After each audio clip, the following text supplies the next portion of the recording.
Terima kasih pemirsa, masih di Damai Indonesiaku. Pemirsa, mungkin banyak di antara kita ketika kita menghadapi sebuah cobaan atau tantangan, kita mencari solusi atau jalan keluar yang itu justru melanggar syariat Islam atau melanggar aturan Allah Subhanahu wa taala. Nauzubillah summa nauzubillah.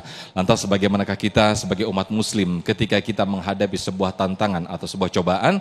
Insyaallah materi ini akan disampaikan oleh guru kita Kiai Haji Syarif Matnaji. Selamat menyaksikan. Bismillahirrahmanirrahim. Assalamualaikum warahmatullahi wabarakatuh. Alhamdulillahi rabbil alamin. Wabihi nasta'in. Allahumma salli wa sallim ala sayyidina Muhammad wa ala ali sayyidina Muhammad. Amma ba'du. Jamaah sekalian berbahagia, pemirsa TV One dimanapun berada, terkhusus Ustaz Riza Muhammad dan semua kita, semoga senantiasa dalam penjagaan Allah. Apalagi di tahun baru ini, mudah-mudahan Allah berikan kita keberlimpahan berkah, banyak duitnya, sehat badannya, urusan rapi semua. Pengen gak kira-kira begitu?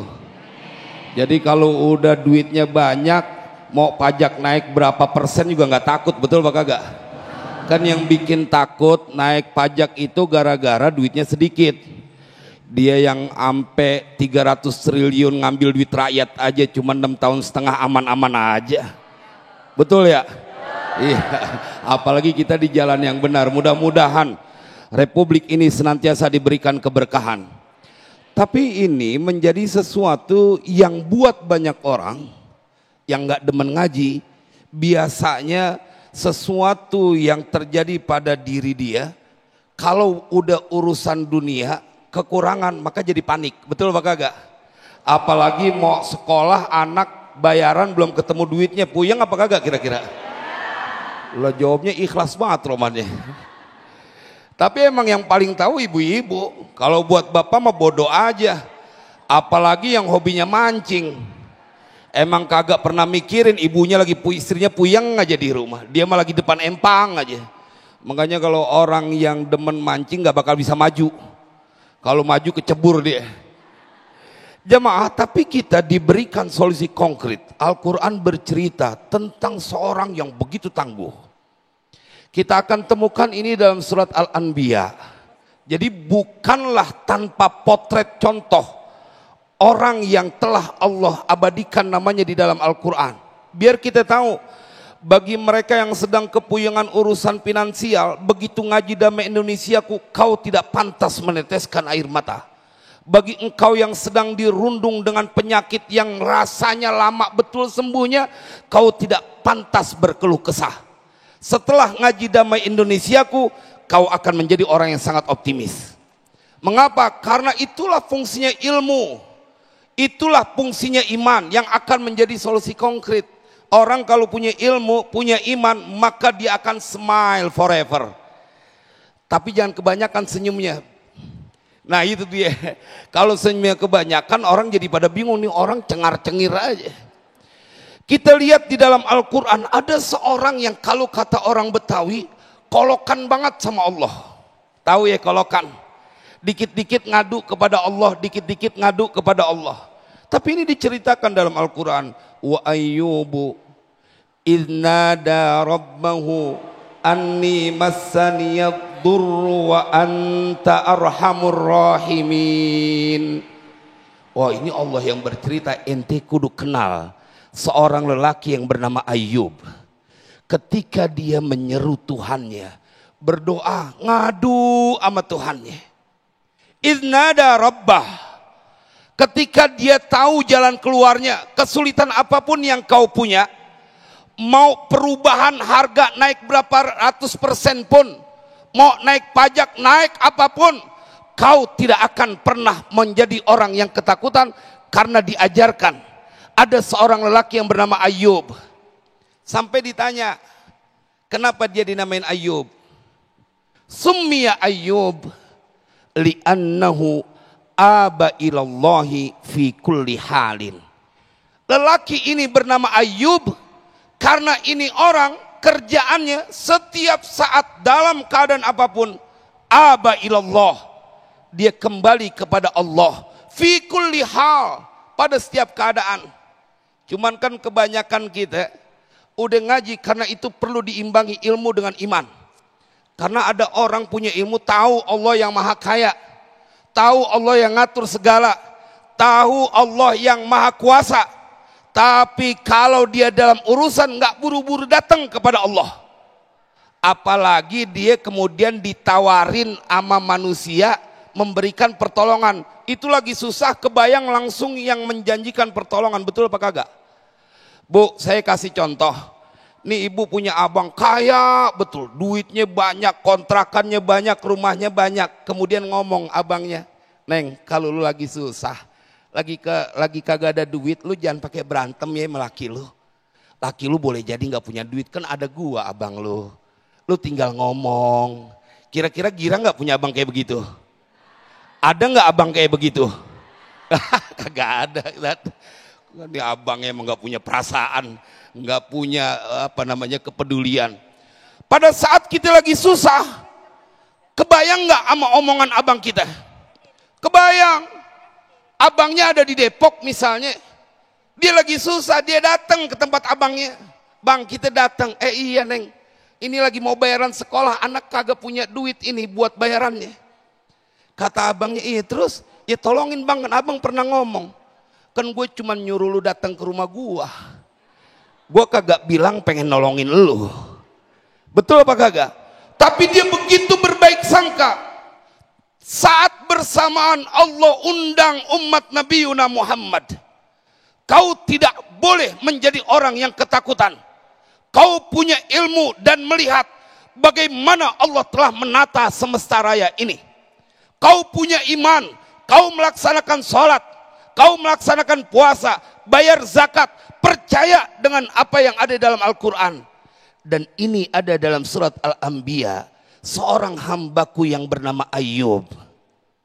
Idnada Rabbahu anni massaniyadurru wa anta arhamur rahimin. Ya Allah, telah menimpa kepadaku petaka yang engkau berikan, dan engkau adalah maha penyayang dari seluruh yang menyayangi.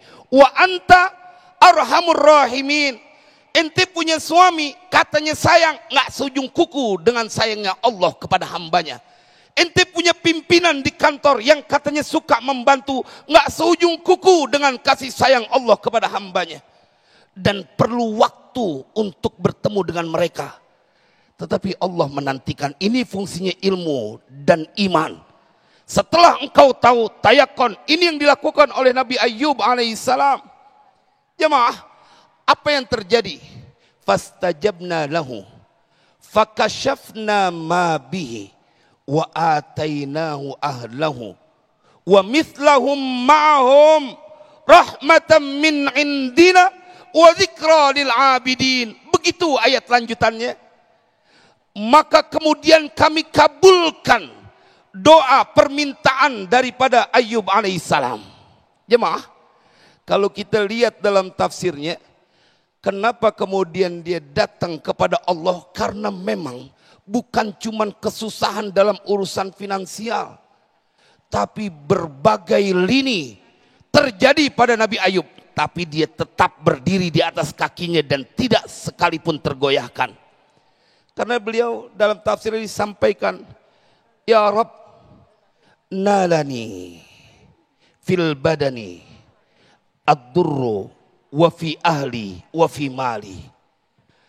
Telah datang kepadaku petaka pada urusan badanku, penyakit, pada urusan hartaku, habis dia punya harta, pada urusan keluargaku, meninggal dia semua, punya keluarga meninggal. Jemaah, tetapi tidak membuat dia menjadi kecil hati. Kenapa? Karena dia tahu yang dia sembah adalah dia yang mampu melakukan segalanya. Kau boleh punya kelemahan, ilmu dan iman akan membentengimu dari keputusasaan. Semoga manfaat. Baik, Masya Allah, terima kasih Kiai Haji Syarif Matnaji. Dari guru kita Kiai Haji Syarif Matnaji, kita belajar banyak bagaimana kekuatan Nabi Ayub alaihissalam dengan berbagai cobaan. Bukan hanya cobaan duniawi atau materi, bahkan cobaan fisik pun beliau alami. Namun tetap teguh, berdiri teguh dan mengembalikan semua urusan kepada Allah Subhanahu wa taala. Semoga kita banyak belajar kepada Nabi Ayub alaihissalam. Nah, pemirsa, kita akan membedah lagi tema yang akan menarik ini, kita akan perdalam lagi tema yang sangat menarik ini ketika ujian dan tantangan dihadapi oleh kita semuanya. Apa yang harus kita lakukan, yaitu menguatkan iman. Kita akan bahas di sesi tanya jawab. Namun sebelumnya guru kita Ustadz Riza Muhammad sudah bersiap-siap untuk berbagi berkah bersama Luwak White Coffee.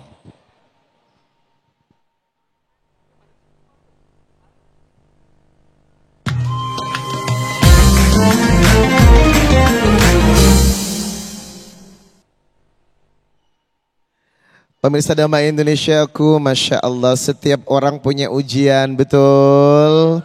Setiap orang punya masalah, betul. Tapi ingat, Al-Quran memberikan sebuah solusi. Wa may yattaqillah yaj'al lahu makhraja wa yarzuqhu min haitsu la yahtasib, yang disebut ayat 1000 dinar. Nah, di balik materi yang sangat menarik untuk kali ini, seperti biasa, alhamdulillah, kali ini saya akan berbagi berkah bersama Luwak White Coffee untuk mendapatkan hadiah 1 juta rupiah. Allahu Akbar. Caranya gampang, barang siapa yang bisa menjawab pertanyaan saya dan dia angkat tangan dan jawabannya benar, maka berhak untuk mendapatkan 1 juta rupiah dari Luwak White Coffee. Tapi jangan lupa dipotong pajak. Sudah siap? Ayo, pertanyaannya adalah, tadi saya membaca ayat 1000 dinar. Wa may yattaqillah yaj'al lahu makhraja wa yarzuqhu min haitsu la yahtasib. Ini adalah ayat yang terdapat pada surat dan ayat berapa? Kok yang angkat tangan dikit sih? 1, 2, 3. Saya pilih yang paling depan aja deh. Karena paling tampak glowing kayaknya. Silakan Mbak. Masya Allah. Boleh berdiri di samping saya. Ya, dengan Mbak siapa namanya? Nama saya Kholisoh. Siapa? Kholisoh. Kholisoh. Iya. Masya Allah. Kholisoh. Baik Mbak Kholisoh. Tadi saya sudah membacakan ayatnya, sekarang langsung jawab aja. Kalau benar 1 juta rupiah, jangan lupa dipotong pajak. Di ayat yang saya baca itu merupakan surat apa dan ayat yang keberapa? Surat At-Talaq ayat 2 dan 3. Takbir!